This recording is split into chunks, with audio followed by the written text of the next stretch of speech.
from perfect powder to slippery streets. Winter weather plays a big role in how Idahoans go about their lives during the months of December, January, and February. And while it's nearly impossible to pinpoint exactly what the next 3 months will bring our way, we do have a general idea of how this winter could play out across the Northwest. So we're in an El Nino. Jay Breidenbach is a meteorologist with the National Weather Service here in Boise. He tells us we're trending away from the cooler, wetter winters we've had for the last several years under a La Nina pattern. We had 32 inches of snow in Boise last year. And toward an El Nino. And that actually favors warmer and drier than normal conditions across the entire Pacific Northwest, including Idaho and the Boise area. But how do we know we're heading into milder, drier El Nino? It all starts way out in the middle of the Pacific Ocean with a recurring climate pattern called the El Nino Southern Oscillation, or ENSO. It's one of the most important climate patterns on Earth due to its ability to influence temperature and precipitation across the globe. The ENSO pattern is always in one of three states: El Nino, the warm phase; La Nina, the cool phase, or neutral. In a normal or neutral ENSO pattern, sea surface temperatures in the Central Pacific are close to average, and the ever-present trade winds, which blow east to west, push warm surface water westward toward the coast of Africa.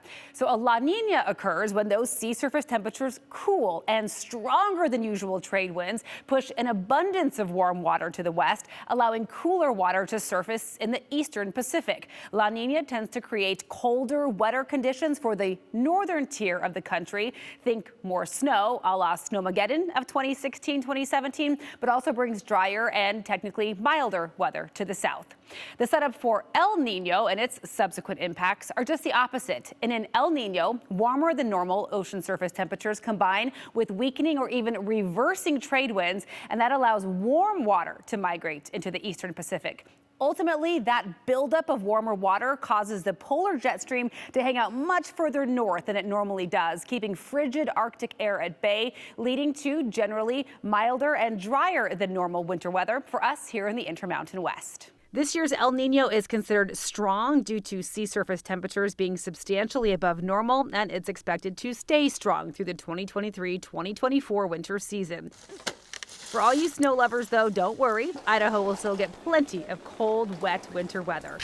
We just don't expect it to be as cool or as wet as the past several years under La Nina. Yeah, we have, I think it's about a 74% chance of fitting in that at least normal to above normal category, but that still leaves some room for, a cold, wet pattern. And remember, this is all an odds game, meaning there's still a chance, even with this strong El Nino setup, that colder, wetter weather could be on the horizon. They don't all work out that way. We have had, if you look at the 82, 83 El Nino, it was colder and snowier here, so it's kind of the odds that we're playing. Still, with climate scientists giving this El Nino pattern a 70% chance of coming to fruition, most weather experts would put their money on a generally milder, drier winter for the Northwest this year. As a skier, I'm always going to place my bet on cold and wet, because I want it to snow as a skier, but that probably wouldn't be a good bet.